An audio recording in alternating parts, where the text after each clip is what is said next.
I'm Robert with Knowmium, and we're going to take a look at all the different ways you can share your slides in Zoom.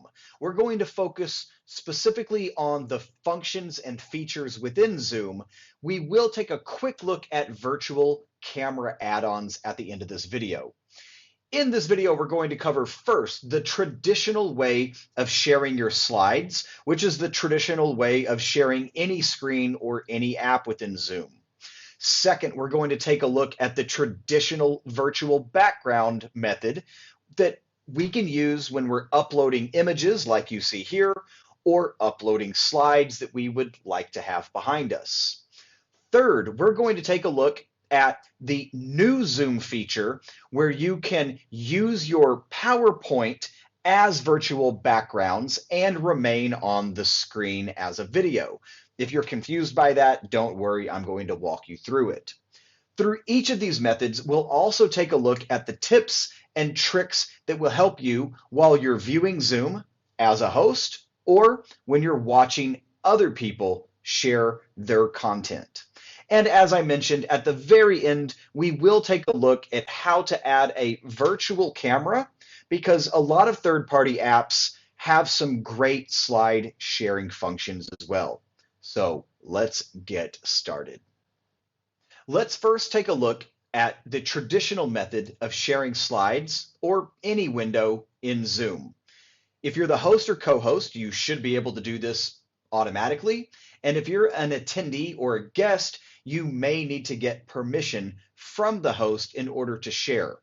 If you take a look at your security settings at the bottom of the Zoom panel, you can allow participants to share their screen as well as give them other permissions. If you can't find that, either update your Zoom or log into your settings in your browser and go through that long list of options and find the security settings that work best for you. Now, as the host, I obviously have permission to share, so I'm going to take a look at this share screen button at the bottom. I'm going to click that, and now I'm in the basic tab we see here at the top of this window. I am going to share a keynote. I'm on a Mac, so if you're on a PC and using PowerPoint, we can use PowerPoint and Keynote interchangeably for this video. And I'm going to choose that window, and then I'm going to click that share button. Now, you'll notice something annoying. You're looking at my backdrop without Zoom. Zoom automatically has put my slides and my Zoom controls on my first monitor instead of the second monitor that I'm using. So let me drag a few things over here. There's the window I wanted to share. There's the slide.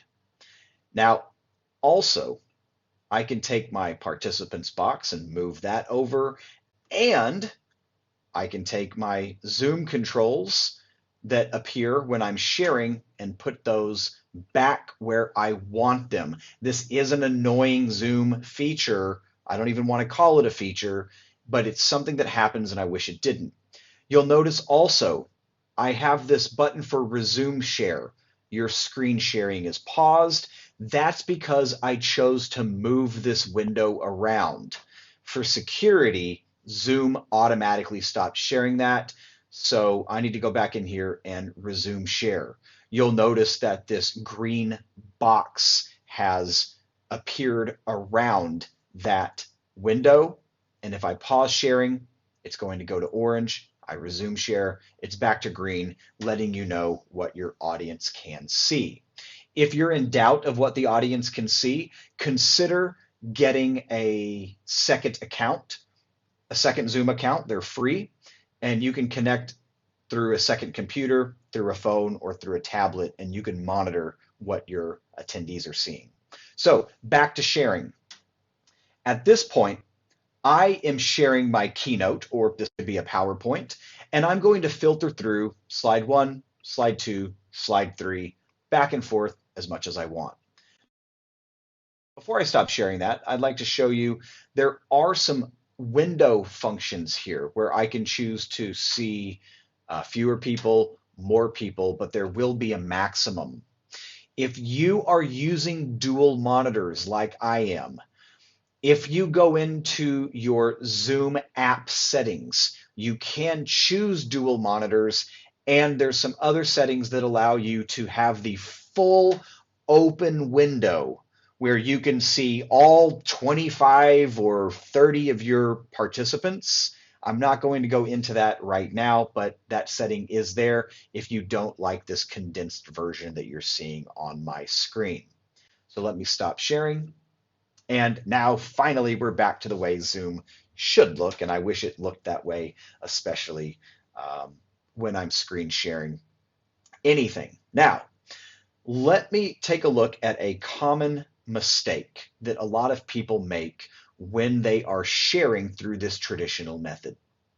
I'm going to choose Keynote. I'm going to share that. And hey, my controls finally stayed on the second monitor where they were, but I may need to drag my actual app over there, and because I moved it, I have to resume sharing. Now, notice where the green box is. The green box is around the entire window, so my participants can now see my thumbnails, they can see my formatting tools, and anything else which they don't need to see. If we want them to focus on the slides, we need to put this into full screen mode, and I can do that by playing that slide share within a window. Notice how the sharing is paused. Zoom noticed something changed. I need to resume sharing that again, and now it is not working. Bring your shared window to the front. Well, it is in the front. So we found a Zoom glitch. We're just going to cancel out of that. And if that happens to you, go back here to share screen and start that process all over again. And now I'd like to share another common mistake people make when they are using this traditional screen share method. The other mistake people often make when they're trying to share their slides is when they go to share screen, instead of choosing the specific window, this might be the PowerPoint app, a Keynote app, it could be an Excel file, instead they choose to share their entire desktop. Now, this can be great if you would like to have multiple apps, multiple windows at the same time. If you have a PowerPoint and you have an Excel and you want your audience to see both of those and what you're doing, then it's great.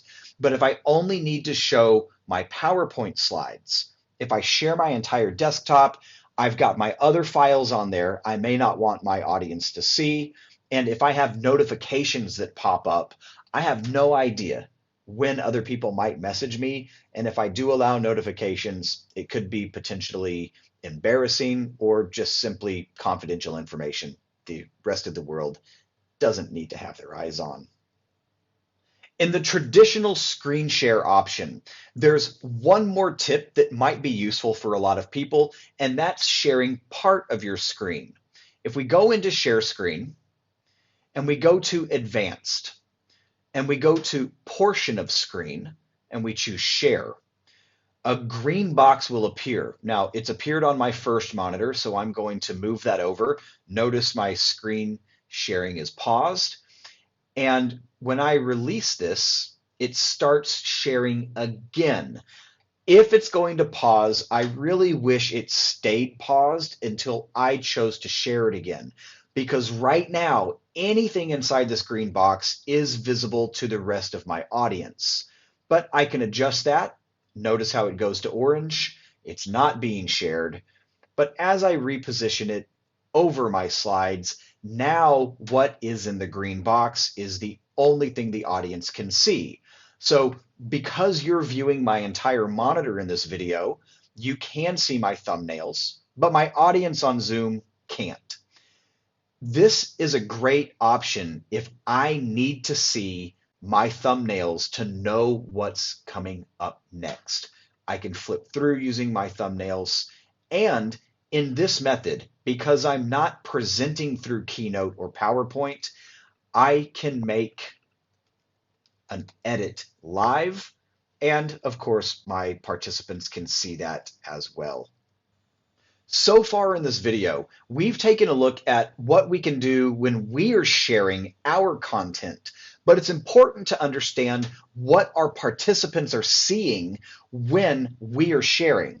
So we're going to go the other way. I'm going to allow my guest over here to share content, and we'll take a look at what we see in this video, because that's what a lot of the participants are going to see when you're sharing your content. Now, remember, I have given my guest permission to share their content. That is in the security settings at the bottom of Zoom, or if it's not, again, update your Zoom app or go into your browser Zoom options in your main account. So our guest is now going to share one image. This, again, could be a PowerPoint. Once again, this could be an Excel file. We're just choosing to share one image as an example.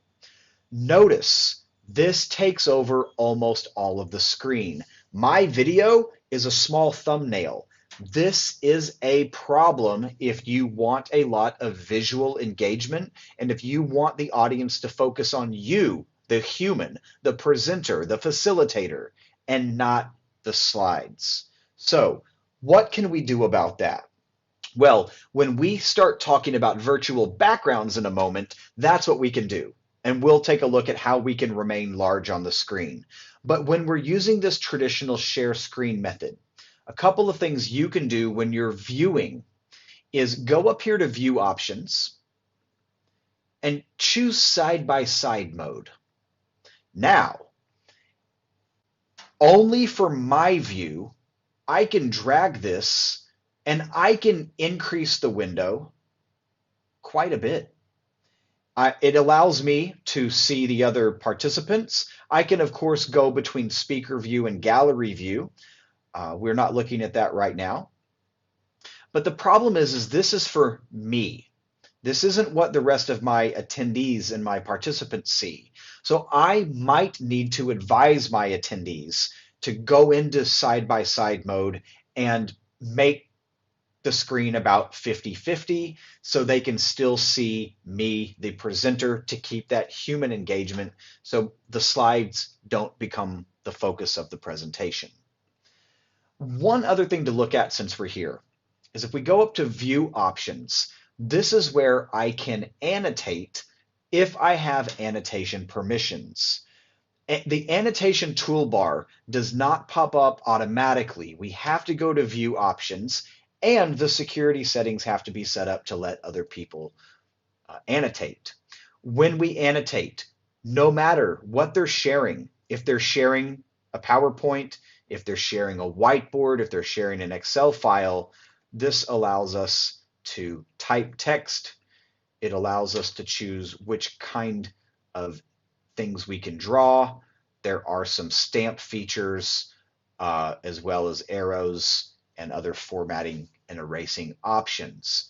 This can be problematic if you have a large group of people who love to experiment or play around, because the slides that you are sharing can quickly get filled with a lot of different content.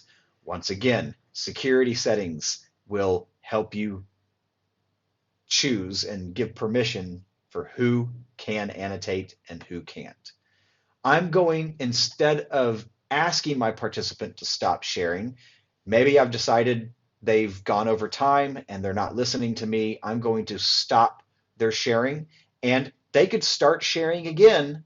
And if that happens, go to security settings and uncheck that share screen box. Now let's take a look at the second way to share slides, and that's through using Zoom's traditional virtual background method. I have another video about virtual backgrounds. If you'd like to know more, you will see some of those tips and steps covered here.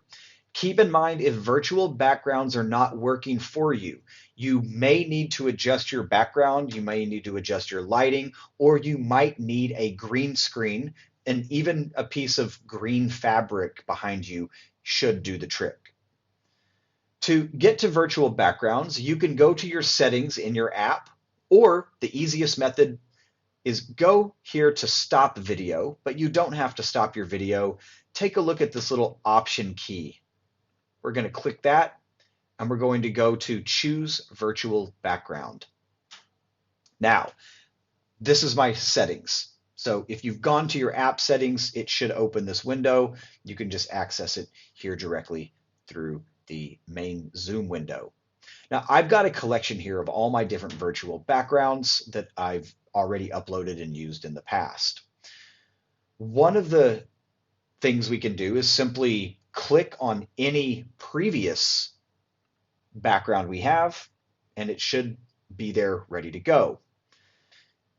I'm going to add my slides because what I've done is in PowerPoint or in Mac Keynote, I've made my slides and I have exported them as images. They're JPEG files. So I'm going to go to add image, and what I'm going to do is make sure they're in order. If I need to, I can list them differently, but I'd like them to go 1, 2, 3. I'm going to select all of those, and then I'm going to open them. And it should automatically put me on some of them. And here we go. So I'll keep this settings window open for just a moment so you can see what I see as a facilitator. The box on the right of your screen is what I'll look like to all the participants. The box on the left with the settings is only viewable to me, the facilitator, the host. So when I have these uploaded, I can see the small thumbnail, but I cannot increase the size of this entire settings box. I cannot increase the size of these small thumbnails. And if you have a lot of detailed content, it's going to be very difficult for you to see exactly what's on there if you're not really familiar with your slides. But I can click from slide 1 to slide 2, or I can use the arrow function on my keyboard to go back and forth. So it is quite convenient if we don't need to see the large thumbnails. Now, one of the problems with this traditional method, aside from the small thumbnails, is that if you add, let's say 25 slides, well, they're images, but you created slides and turned them into images. If you exit the meeting or you close your Zoom app and you come back later, there is a very good chance that Zoom has rearranged all of those images. They may not be in order, and they may not even be all together. They will be scattered throughout all the other images that you've uploaded for virtual backgrounds, and you're going to probably have to re-upload them in order to filter through them in order using your arrow keys. The other annoying thing about this traditional background method is you can't mass select them. You can only select one at a time. So if I need to delete something, I have to hit an X on every single thumbnail to remove that content from my virtual background file. But let's talk for a minute about why this is such an effective method. Remember when we shared our screen and we became a thumbnail? Yes, I can adjust my view to make my video box larger, and I can tell my participants to do that, but that takes time, and some participants might not do that at all because they're not listening or they just don't care. So when I am in view, especially if my video is pinned, especially if my video is under spotlight method, or if my participants are using speaker view and I'm speaking, I remain a large box on the screen. I'm over my slides, but I can keep that visual engagement with my audience and my participants. Now, of course, if there's content in the middle of the slide, I'm going to need to move over to see those different areas. Not a big problem, and it does allow me to interact a bit. One other thing to remember when you're sharing your content, in your Zoom settings, you can choose the mirror option. Let's take a look at that. We're going to go back to the virtual background settings, but that's only to get to our general settings. And that's where dual monitors are. I mentioned that earlier. Let's go to video. Mirror my video. Now, for a lot of people, this looks scary because they say, oh no, my audience can see my slides, but they're backwards. If you have a second device, a second account set up, you'll notice that the audience sees you normally. I'm going to stop mirroring my video. This is what the audience sees. And when I mirror my video, it only changes it for my view, not my participant's view. I personally like to keep mirror video off because even though it's weird if you're trying to interact, it doesn't act like a regular, bedroom mirror would. But once you get used to that, you can easily read the text and see what your slides look like and have the view that your audience has. I have seen people who are mirroring their video freak out. They go back into their PowerPoint, flip their images. So when they upload them and share them as virtual backgrounds, when their video is mirrored, to them, the host, it looks correct, but for the audience, it is backwards now. So whatever you do, don't flip your images in PowerPoint or in any image editor because they will show up the wrong way for your participants. Now, if we go back here to our virtual backgrounds, one other thing to notice, and you'll see it here happening. Earlier, my slides were at the bottom, but now they're not. So I've got to go up here and I've got to go and search for these things and say, okay, I didn't even exit the meeting. Here we go. Look at this. Slide number 1 is here, but now slide number 2, it's in the flipped position. Why is it before? I have no idea why Zoom does this, but I didn't even close my app. I didn't exit the meeting. I simply closed the settings box, and Zoom has already messed with the order of my virtual backgrounds. So if you're going to use this method, don't close this settings box. If you do, you might find yourself having to upload everything again, and that means you have duplicates that you have to go and X out eventually, or your virtual background catalog is just overrun. But what I wanted to mention was this side. There's the mirror video trick there. I have created this slide to only have content on the left side in your view. So I can sit here throughout my entire presentation, my entire workshop, and if I'm okay with content only here, this is where I'm set up. This is comfortable for my audience because they can expect that the content is here. But if I ever want to put content, let's say on the other side, and I need to move around, it shouldn't be a big deal depending on your physical setup at your workstation. Now let's look at the third way we can share our slides in Zoom. This feature came out in August of 2020, and it's still in beta, but it's working quite well on my end. If we go to Share Screen, this window has the Basic tab, but it also has the Advanced tab, and we're going to go to Slides as Virtual Background. This method will work with PowerPoint or with Keynote. When we go to Share, we will need to find the exact file we want to share.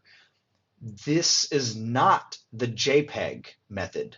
This is the PowerPoint file, or in my case, the Keynote file, and I'm going to open that. And now it's preparing the slides. It takes just a moment, and you'll notice in my view, I am this small figure at the bottom, but I'm still on the screen with my slides. At the same time, I am in the video thumbnail window, and my participants can see both of these at the same time. So a few things to notice. First, the toolbar at the bottom allows me to easily flip through the slides back and forth by clicking on that toolbar, and it does give me some options here. I can resize my video. making me larger on the screen. And again, this is exactly what my participants can see in the large box, but also the small box at the top. So I can not only resize my video, I can move myself around, but the blue box that you can see moving around does restrict exactly where I'm at. So if I need to see more content, I have to make myself smaller, and then I can move that around. Now, this is a little bit confusing because notice in the big window that you're seeing, you can see the words sample slide, which are above the blue video box. But in the small thumbnail at the top, you can't see sample slide unless I move that over. My participants can see my large window right now. So at the very top, that thumbnail, it doesn't look like it's the entire slide. And if I make myself a really small video in the big box, it looks like almost none of my slide is in view at the top video box. Keep in mind, though, that top video box is not a representation of what your audience can see, so you can simply ignore that. So I'm going to reposition myself to be larger because remember, I want my audience to keep visual engagement with me, the facilitator, the speaker, and not allowing my slides to become the focus of the presentation. I can also split my video from my slides. So what happens here? Well, now it's back to the traditional method of sharing slides. Almost. My participants now only see my video box at the top, but my slides have taken over. The only difference is my toolbar here allows me to flip through the slides through Zoom instead of flipping through the slides in the PowerPoint program or the Keynote program. Once again, I'm going to hit stop share, and now I am back to normal where we started in the beginning. The final thing that we'll take a look at in this video today is sharing slides and content through a virtual camera.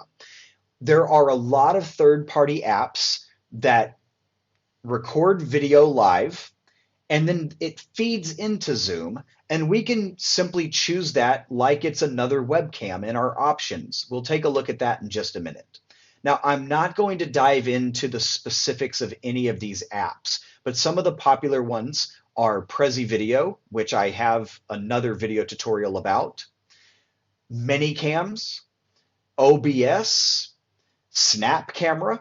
That one's really interesting because it gives us a lot of features that go over our face or different lighting filters. It doesn't share slides and content, but it is a virtual camera.